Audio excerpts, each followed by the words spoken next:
Join the Coven.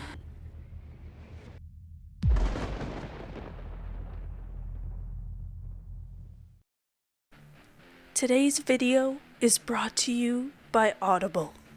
Audible is offering my listeners a free audiobook with a 30-day trial membership. Just go to audibletrial.com/GothicRose and browse the unmatched selection of audio programs. Download a title for free and start listening. It's that easy. Just go to audibletrial.com/GothicRose to get started today. I think these regular customers are stalking me. A story written by newtotownJAM. I'm a 19-year-old girl, and I work as a waitress at a small local restaurant in the town I'm currently at university studying in. The job is supposed to help me gain some work ethic and, more importantly, money while I'm away from home. Anyone who's worked in the service industry knows how it can be. Much longer hours than you're contracted, being called in at the last minute, awful customers, and even worse managers. It wasn't always bad, but it certainly wasn't often good. I hated the job itself, but without it I could barely afford to eat, let alone go out and socialize. The people I worked with made it bearable. Worries became my social life. I missed home a lot. I grew up in a beautiful home with a wonderful family. My mom and dad were so perfect, they were like catalog parents. They both worked in medicine, my dad as a doctor and my mom as a surgeon. They were both fit, healthy, and loving. My little sister was 16 and looked different to me. She had olive skin and darker hair that flowed down her back, while my unruly blonde curls stopped at my shoulders. People were often surprised we were sisters, but once we interacted, you could tell we were related. No one had ever seen sisters so close. We were friends. Most siblings I knew fought constantly, but not me and my sister. We were blessed with a great relationship. I guess all the privilege I'd grown up with hit me when I arrived at uni. I made friends with so many people from diverse backgrounds and realized just how blind to the world I was. I had sailed there while others had almost worked themselves to death just to get a chance. Seeing how easy I had it in comparison made me feel like an entitled brat. I got the waiting job to try and learn to function on my own. I even called my parents and told them to stop sending me money. I was determined to be independent. My friend Kessie worked there, and it was nice to work with a friend. We could rant about rough shifts and horrible customers together. Me and Kessie mostly worked the night shift. We would start at 5 p.m. and the restaurant closed around 11, depending on how many customers decided to stick around after the official 10:30 close. We would stay to mop the floors and clean down the seating area. We got tons of abuse on the night shift. People tend to get more drunk during the dinner rush and love to take it out on their waitress. Don't get me wrong, not all customers are jerks, but the jerks stand out. It was worth it for the generous drunk tips, though. Kessie got it worse than me due to her Tanzanian heritage. She had one regular customer that made the same awful slave joke as she delivered his food every time. The manager never did a damn thing, and the owners were never around. The guy left a huge tip, but was a blazing racist who made her cringe every time she saw him in her section. We had gotten used to it. after I had a guy ask if my private parts were on the menu in front of his children. I didn't think it would be possible to feel too uncomfortable with the customer again. I was desensitized. Then, around 4 or 5 months ago, that changed. A man was seated in my section. He was dining alone, and I always try to make some effort to make single diners feel special. They're often sweet and seem to never really cause a fuss. I walked up to his table, ready to take his drinks order. I could feel him staring at me all the way across the small restaurant as I approached his table. He was middle-aged, probably around the same age as my parents. He looked disheveled, with his hair a little tufty and unkempt. He wore a pair of glasses that were slightly wonky and had stains on his tattered jacket. And he didn't once break his stare. His eyes were on me the entire time. The closer I got, the more uncomfortable it made me feel. He didn't look happy, yet at the same time he did. He just kept staring with this strange expression on his face. He looked at me like I was some sort of deity in the flesh. I asked him what he would like, still remaining friendly and professional, but decided not to interact too heavily. Something about this guy gave me the creeps. He ordered a bottle of dry white wine, and I knew I was in this for the long haul. I delivered his bottle and poured out the first glass as he continued to stare at me with the same strange expression. In normal circumstances, in the real world, I would have asked what his problem was. But this was work. He was relatively quiet, and I needed a good tip to pay for a festival ticket. I took his starter order and walked away to serve my other tables. Every customer I interacted with blended into one. The only thing I really noticed all night was that this guy was staring at me the entire time. As I delivered his food, he ate. I waited other tables and walked the floor doing my job. I found myself venturing into the kitchen to escape his gaze. The chefs laughed at me. They said that I just found myself a new boyfriend. The more freaked out I got, the funnier they found it. But something about it made me shudder. I didn't find it funny at all. He stayed for an hour and a half, got 3 courses, and drank 2 bottles of wine. He left a decent tip. Even as he left, he watched me. He had to practically walk backwards to avoid breaking eye contact. After closing, all I could think about was the man. It had been busy all night, and I hadn't caught Kessie until the end. She hadn't noticed him. Damn, I was hoping someone else had, to stop me feeling so stupid.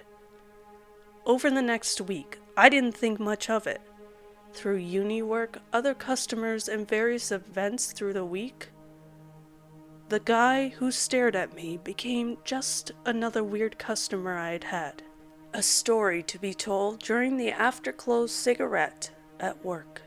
That was until exactly a week later when the man was yet again sat in my section. This time, he wasn't alone. He had brought a woman with him. She had curly hair that was unkempt, just like his, huge bags under her eyes, and a tired expression. I noticed them before they noticed me. I was glad that he wasn't alone this time. Initially, thought that the woman being there might preoccupy him and stop him staring. I was wrong. As I bounded up to their table after a deep breath, my heart sunk. The woman caught sight of me and looked at me in shock and horror. She pulled the same expression that the man had pulled the first time and was pulling again. They stared at me in perfect unison. I took their drink orders and rushed off. hearing inaudible whispering as I walked away. Something was not right. Cassie was working this time and had the section closest to mine this time. I caught her in the kitchen and told her that he was back and that lady was doing the exact same thing. Sure enough, the behavior continued. As I took their food orders after delivering drinks, the woman tried to speak to me. "Chloe?" she began softly, but the man grabbed her knee, not breaking eye contact with me. I wondered how she knew my name, but of course, during my initial, scripted waitress greeting, I tell them my name. Not many customers remember it though, and the restaurant was fairly high-end, so we don't wear name badges. They were really paying attention. It made me edgy. The man proceeded to interrupt her with his order, ordering for her as well. I never like it when people order for their partner. It seems a little archaic. I didn't stick around, but the whispers seemed more pointed this time. They stayed for 2 hours. The man continued to stare at me, as he had the week before, and the woman zigzagged between staring at me in the same fashion and presumably powdering her nose in the ladies' room. She came back more twitchy each time, and it would have accounted for the bags under her eyes. Again, they left a generous tip, but it did nothing to subside the feeling of deep unease. At close, Cassie told me she noticed it too. She said it had been creepy the way they'd look at me. It may sound like a huge overreaction, but neither of them took their eyes off me unless I removed myself from their vision. It was nice to know someone had seen it. They returned the next week, and the next, and the one after that. I tried to swap shifts, but I couldn't do it around my uni work, and I tried to swap sections. One of the nights Cassie served their table for me, and even as they told her their drink orders, they watched me. It was like no one else in the room was present to them. I had complained to the manager, but he just laughed it off. He couldn't speak to customers about simply looking at one of his staff members, as he put it. After a few weeks, the guy started making more lone visits at random times of the week. He would come for drinks and something small to eat. If I wasn't on shift, he wouldn't stay long. The manager would even joke to me when I came to work that my boyfriend had been in and run home because I wasn't there. The chefs found it hilarious. No one realized how much it frightened me. They started showing up everywhere, just shopping in the same stores as me, walking past me in the street, taking the same bus as I did to different stops each time. I only ever saw them for a flash, or it was too crowded for me to stop them and ask them why they were following me. One night recently, I could have sworn I saw the woman staring into my window from across the road on campus. As I picked up my phone to call the police and looked up, she was gone. I sobbed that night, conflicted between genuine terror and the concern that I was reading so deeply into nothing. After seeing the woman out of the window, I started carrying a distress alarm. I just wanted something loud enough in case I was ever grabbed. This couple seemed to be so fixated on me that I felt vulnerable all the time.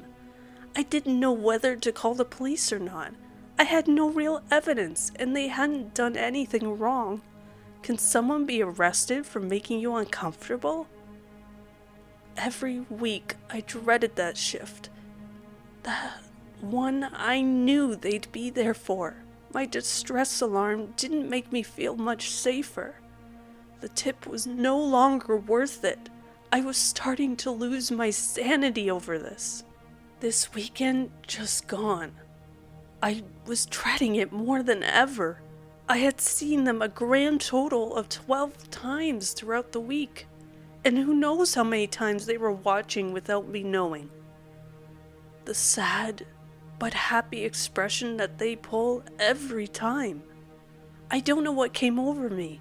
Maybe it was the lack of sleep. Maybe it was the sleeping pills I'd been taking to help with it. More than likely, it was the fact that Kessie was away for the weekend and I didn't have a lift home that night. Whatever it was, something convinced me to pack a knife in my purse that night. Despite what happened, I'm still glad I did. As expected, the couple came for their weekly booking. I didn't serve them. The best I could get out of the manager was to at least serve them himself, so that I didn't have to. They stared at me the entire time, as they always do. The lady kept pulling something out of her pocket and looking at it under the table. The man occasionally broke his gaze to look at whatever she had in her hands and then back at me. It seemed to surprise him every time. Their food came and went, and they left, the woman rustling something in her pocket as they walked out of the building. They walked straight past me, and I only caught 4 words from the man to the woman as they left. Not yet, but tonight. It sent shivers down my spine. There was no one here that could take me home. All the others stayed much later than I did for kitchen and cashing up, and I knew when I left, I was on my own. I knew they were going to do something to me. I was so glad I had packed that knife. Even if this whole situation was making me feel paranoid, at least I had some protection. I finished my clothes, and the time rolled around to leave. I could feel my hands shaking and my palms sweating as I started to make my way down the road towards the bus stop. Every shadow made me twitch. It was quiet out. The shops were all closed, and there weren't many people around, just the occasional car going past. I could feel footsteps behind me, and I knew they were following. I kept a hand inside my bag, ready to grab hold of the knife if I needed. When I sat down at the bus stop, I finally began to see the outlines of 2 figures approaching me. I wasn't going to give them any time to hurt me. I ran as fast as I could. They kept up well considering their ages and respectively tired faces. I thought they were going to catch me until I darted across the road. The last thing I heard was the lady scream the name Harley.